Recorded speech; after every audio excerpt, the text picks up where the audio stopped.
Assalamualaikum warahmatullahi wabarakatuh. Alhamdulillahi rabbil alamin. Wassalatu wassalamu ala ashrafil anbiya'i wal mursalin wa ala alihi wa ashabihil mujahidin at-tahirin. Walhamdulillahi rabbil alamin. Faqad qala Allah ta'ala fi kitabihil karim. A'udzu billahi minasy syaithanir rajim. Wa'tasimu bihablillahi jami'an wa la tafarraqu. Wadhkuru ni'matallahi 'alaikum id kuntum a'da'an fa'alafa baina qulubikum wa asbahtum bi ni'matihi ikhwana. Wa qala an-nabiy sallallahu alaihi wasallam, man khafa adlaj wa man adlaj balaghal mansila ala inna sil'atallahi ghaliyah ala inna sil'atallahi jannah. Sadaqallahul azim wa sadaqa rasuluhun nabiyil karim wa ala alihi wa ashabihi ajmain. Bapak-bapak, para remaja, para pemuda Islam, insyaallah kita di pagi hari ini yang telah dikumpulkan oleh Allah Subhanahu wa ta'ala, yang telah dipilih oleh Allah Subhanahu wa ta'ala menjadi hamba-hambanya, diberi kesempatan untuk bisa menghadiri panggilan Allah, untuk bisa duduk di taman-taman surga. Semoga kita semuanya menjadi hamba-hamba Allah yang dipilih, Allah jaga, kemudian Allah Subhanahu wa ta'ala berikan kemudahan dalam beramal soleh, dan Allah berikan kepada kita nikmat kebersamaan, nikmat pertemanan, ya, sehingga dijauhkan dari perpecahan di antara kita, ya. Karena dahulu di zaman Islam belum hadir, di zaman jahiliyah itu perpecahan di kalangan manusia itu hari-hari. Karena apa? Karena prinsip hidup mereka itu bukan Al-Quran, ya, tapi prinsip hidup mereka adalah rimba. Hukum rimba itu siapa yang kuat yang menguasai, siapa yang kuat siapa yang menang, ya. Dan sekarang masih banyak juga kita temukan suasana seperti itu, ya. Mereka berebut kekuasaan, kemudian siapa yang kuasa, dia yang kuasa mengatur, akhirnya berbuat sesuai dengan kehendak dirinya. Na'udzubillah min dzalik. Oleh karena itu sebuah pertemanan itu harus didasarkan pada aturan, ya. Hadirnya Al-Quran itu adalah sebagai bentuk kasih sayang Allah untuk mengatur kehidupan, mengatur pertemanan persaudaraan kita, supaya pertemanan persaudaraan kita menjadi pertemanan persaudaraan yang membawa keberkahan, yang tidak menimbulkan permusuhan, tidak menimbulkan perpecahan, ya. Hadirin rahimani wa rahimakumullah. Setiap orang membutuhkan teman untuk bergaul, ya. Coba bayangkan seandainya kita hidup sendiri, ya, maka tidak ada kawan ataupun teman, tidak ada yang diajak untuk ngobrol dan makan-makan bersama gitu. Ya, jika kita sakit, kita bingung mau kemana, mengatasi sendiri bingung. Kita lapar butuh orang lain, ya. Kita sakit butuh orang lain. Kita pakai baju ini kan butuh orang lain yang memproduksi, ya. Kita pakai pakaian, semua kehidupan itu tidak pernah lepas dari orang lain, gitu ya. Karena itulah sebenarnya rancangan Allah atas manusia supaya hidup itu saling berketergantungan satu sama lain, ya. Tidak bisa hidup sendiri mentang-mentang kuoso, ya, atau mentang-mentang kaya gitu ya, atau mentang-mentang apa, nggak bisa hidup sendiri. Hadirin rahimani wa rahimakumullah. Oleh karena itu pertemanan itu adalah merupakan salah satu nikmat yang sangat besar, ya. Wadhkuru nikmatallahi alaikum il kuntum a'daan fa'allafa baina qulubikum, ya. Dulu kita itu bercerai-berai karena apa? Prinsipnya hukum rimba, sing kuat sing menang, gitu ya. Tapi kemudian Allah Subhanahu wa taala memberikan kepada mereka cahaya, ya, Al-Qur'an sebagai cahaya. Jadi pertemanan yang dibangun berdasarkan atau berlandaskan Al-Qur'an ini pertemanan yang sebenarnya, ya. Mengapa? Karena pertemanan yang dibangun dengan Al-Qur'an itu akan membimbing setiap orang itu pada kesesuaian kebutuhan dalam hati, ya. Ada yang merasa besar dipangkas, ada yang merasa minder diangkat. Di sini diatur, ya. Dan dalam pertemanan itu rileks, ya. Rileks itu artinya jangan kita berpikir bahwa dulu Kanjeng Nabi ketika pertemanan itu nggak bisa ketawa, hidupnya serius banget. Enggak. Dalam pertemanan itu ada guyon, ada makan, gitu. Karena fa'allafa baina qulubikum. Karena apa? Fa'allafa baina qulubikum itu artinya Allah menyatukan hati di antara kalian. Untuk penyatuan hati, ya, ada guyon, ada makan, ya.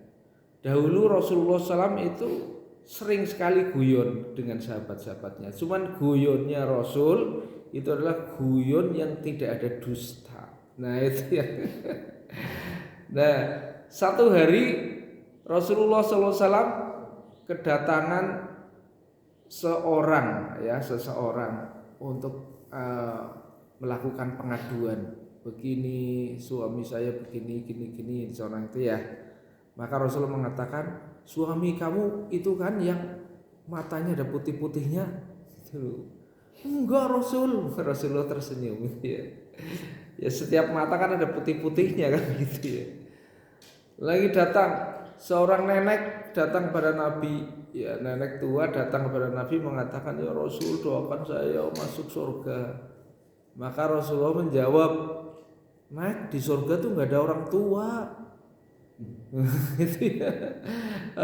Sampai menangis nenek-nenek. Akhirnya dijelaskan Rasul, maksudnya nanti kalau nenek di surga itu menjadi muda, ya. Menjadi muda. Nah, ini salah satu bentuk guyonan, ya. Satu hari duduk bersama Nabi, para sahabatnya makan kacang, ya. Mungkin Sanjay belum ada kacang, ya. Makan kacang. Terus beberapa sahabat yang duduk di sebelahnya guyon gitu ya.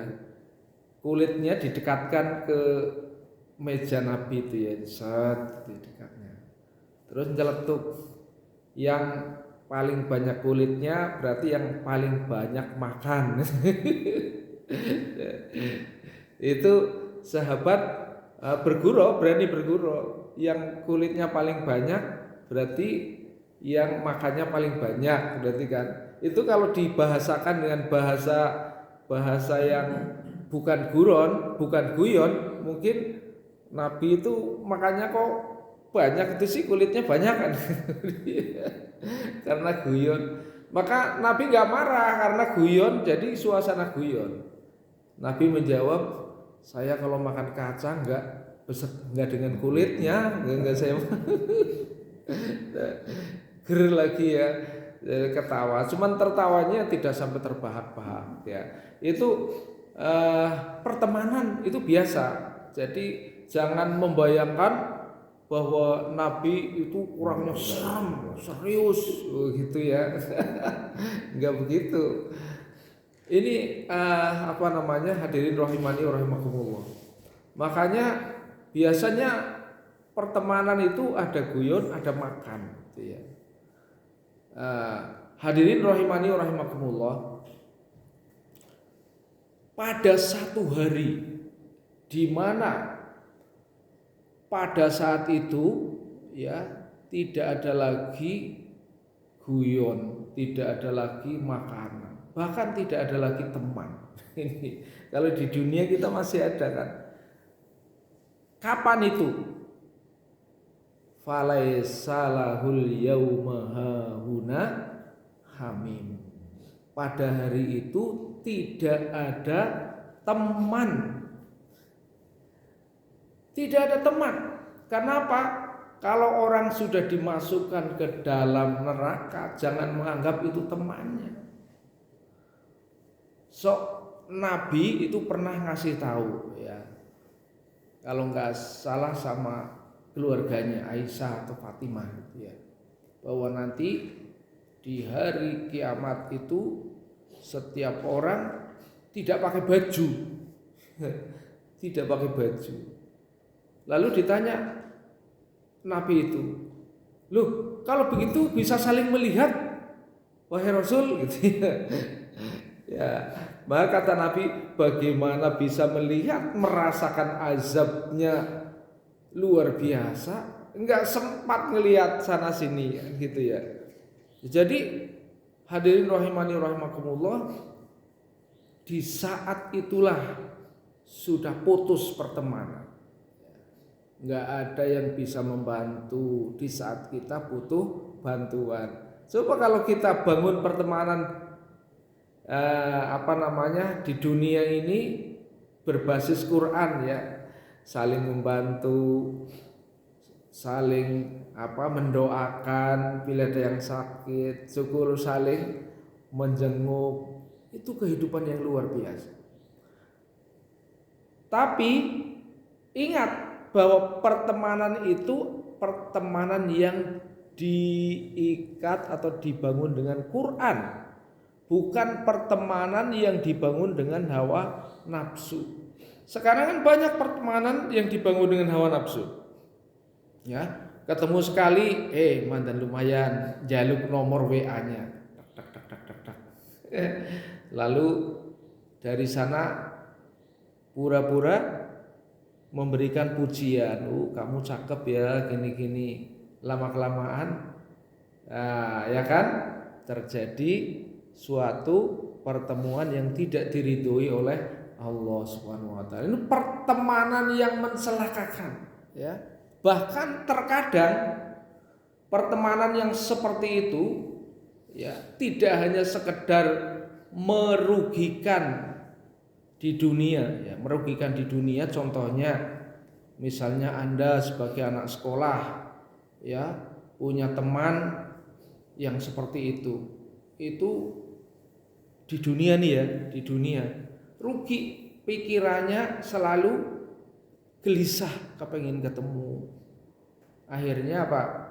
Sekolahnya terbengkalai, ngajinya terbengkalai, ibadahnya terbengkalai. Orang yang berbuat dosa baik dengan matanya, telinganya, dengan mulutnya, apalagi sudah dengan pikirannya, apalagi sudah sampai dengan perbuatannya, itu pasti tidak akan bisa berkumpul dengan Al-Quran.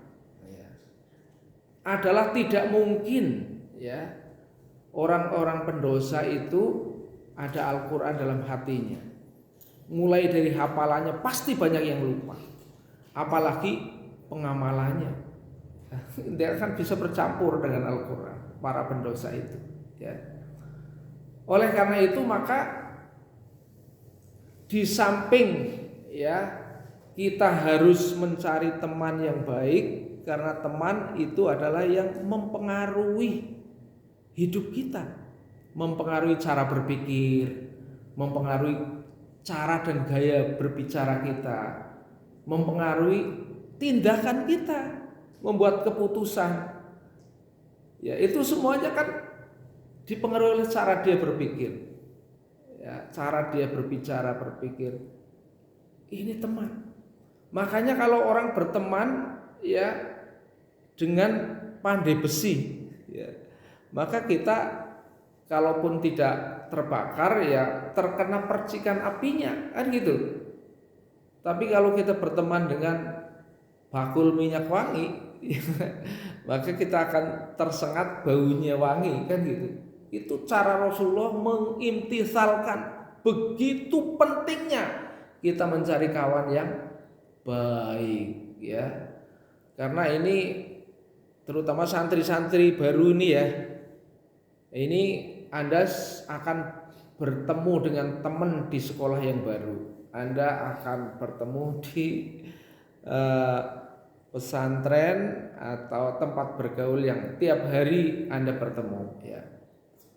Maka perlu dijaga dalam pertemanan ini supaya apa, satu sama lain menjadi support ya, bukan satu sama lain saling menggelincirkan ya. Menggelincirkan tidak harus dalam bentuk dendam kusumat. Menggelincirkan bisa jadi dalam bentuk kasih sayang dalam tanda petik. Suka ngasih makanan tapi lama-kelama bawa obat ya, kena narkoba misalnya gitu kan, dan seterusnya. Atau mengajak berbicara tapi pembicaraan yang sia-sia, pembicaraan yang melalaikan, sehingga seolah-olah itu teman baik saya ya. Tetapi kalau diukur dari segi isinya tidak bermanfaat, membuat lalai ya, dan menghabiskan waktu, sehingga tidak lagi sempat belajar ya, apalagi menghafalkan Al-Quran. Sudah mondok bertahun-tahun ya, ukuran mondok bukan tahun. Si fulan sudah mondok 10 tahun ya, hebat, bukan ya. Ukuran ngaji, ukuran mondok, ukuran sekolah bukan tahun. Bahkan sekolah SMA gitu ya, yang harusnya ditempuh 3 tahun, saya sudah sekolah sampai 10 tahun, 10 tahun di SMA terus, ada bodoh kan itu ya. Jadi bukan lama, tapi bagaimana kita dapat menghayati ya pertemanan, pergaulan ini sehingga dapat mencari hal-hal baik ya. Nah, ini hadirin rahimani wa rahimakumullah. Jadi ada satu hari di mana kita sudah terputus pertemanan. Falaisalahul yauma hauna hamim ya. Bahkan di situ wala ta'amun illa min hisrin. Tidak lagi ada makan-makan di situ ya. Karena makanan yang tersedia hanya darah dan nanah. Bayangkan ya. Hari yang sangat ditakuti oleh orang-orang kafir. Pada hari itu tidak ada makanan kecuali darah dan nanah. Siapa yang mau makan ya darah dan nanah? La ya'kuluhu illal khati'un. Tidak akan makan kecuali orang yang berdosa. Oleh karena itu harus kita berada dalam kesadaran penuh.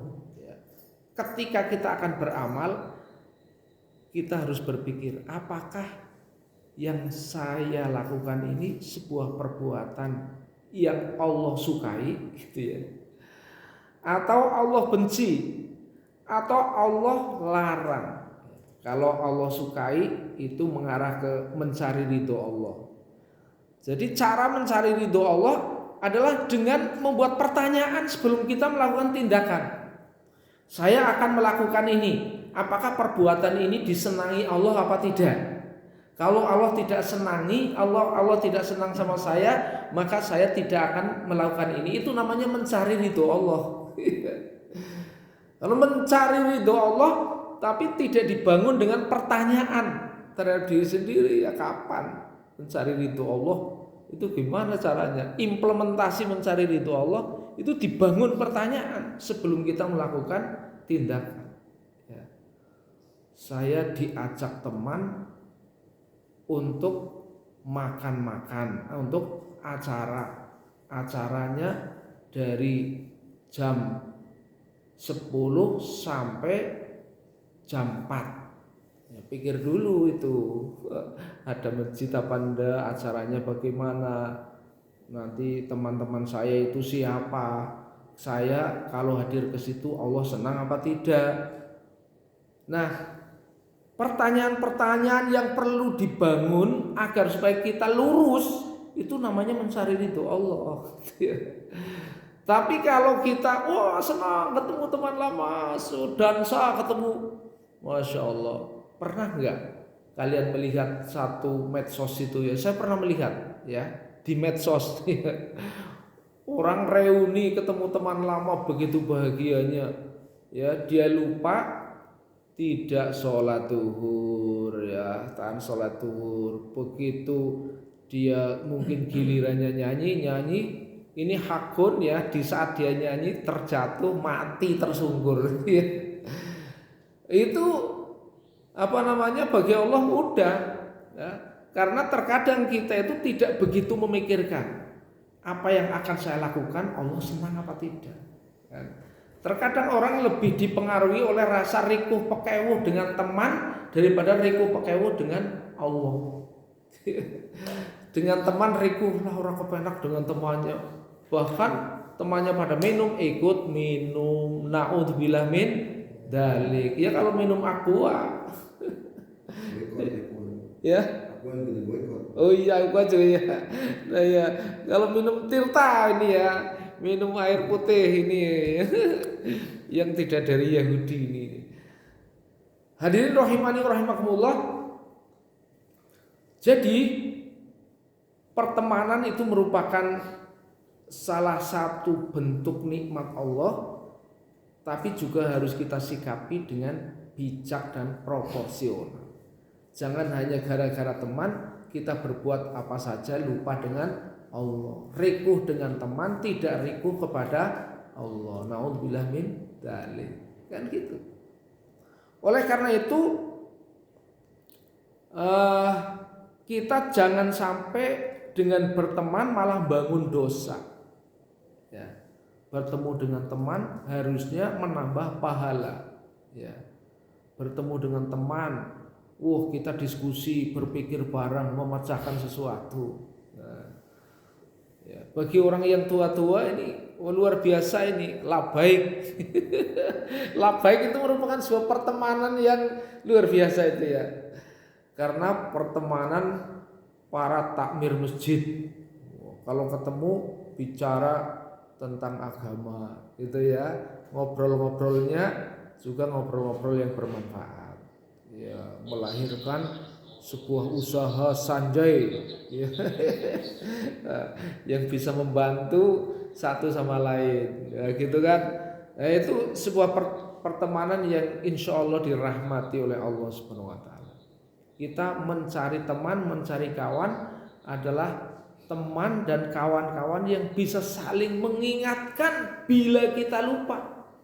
Karena kita itu manusia yang serba terbatas. Ya.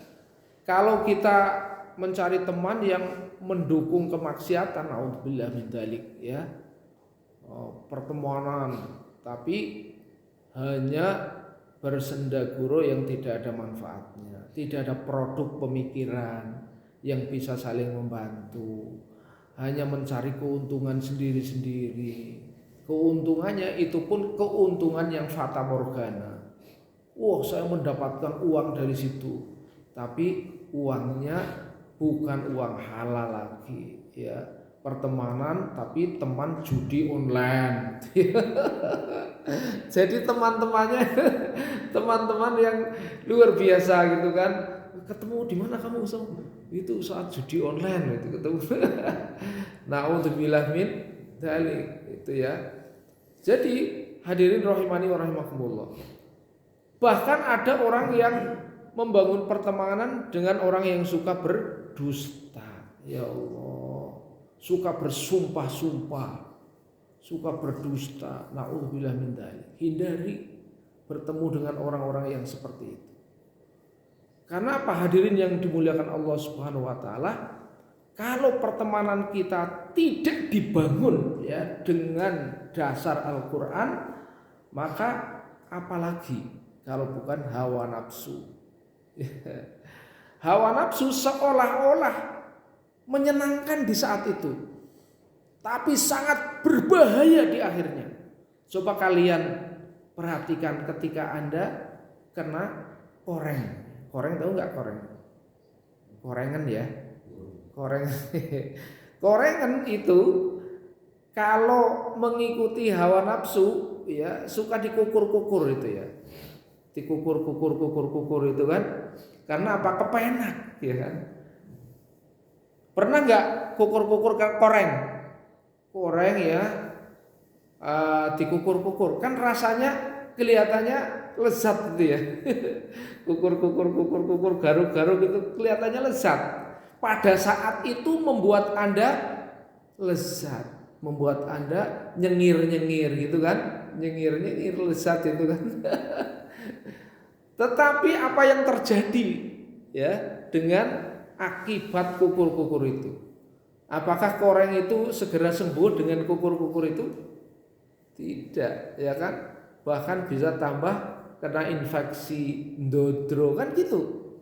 Nah, tetapi sebaliknya kalau Anda obati gitu ya, obat kan sebenarnya di saat itu ya mungkin Anda tidak merasa senang karena pahit rasanya kan gitu ya. Ya enak mana dikasih pahit apa kukur-kukur kan gitu ya. Kalau hawa nafsu kita pengennya kukur-kukur. Tapi sebenarnya dikasih obat namanya pahit gitu ya. Nah, tapi akhirnya apa? Kesudahannya koreng ini segera kering, sembuh kan gitu. Hadirin rahimani wa rahimakumullah. Begitu juga ibarat kita mencari kawan, bergaul itu ya. Orang kadang-kadang mencari kesukaan sesaat. Wah, so dengan dia itu gini. Ya, tidak dipikir bahwa bergaul dengan dia akhirnya lupa sholat, ya kan? Ada apa seseorang ya yang sholatnya tadinya rajin, ia bergaul dengan kawan, senang itu akhirnya futsal, meliputi sholat duhur itu ya, sholatnya dijamak aja. Sholatnya dijamak kan boleh ya. Karena futsal sholat ngikuti teman, sholat katanya dijamak, dikumpulkan. Hadirin rahimani wa rahimakumullah. Jadi terkadang kawan itu telah mempengaruhi pikiran kita, apalagi kita yang kurang ilmu gitu ya, ngikuti teman, mengikuti apa yang tidak tahu. Ini hadirin rahimani wa rahimakumullah, bahayanya tidak saling mengingatkan tapi saling menjerumuskan. Hadirin rahimani wa rahimakumullah, Yang terakhir, bahwa pertemanan itu apabila tidak dibangun dengan Al-Quran, ya, maka akan merugikan semua pihak. Bukan sekedar dirinya di dunia, yang paling penting justru di akhirat. Karena pertemanan yang tidak dibangun dengan Al-Quran, maka pasti dia akan mengabaikan norma-norma etika dan norma-norma hukum dalam Al-Quran.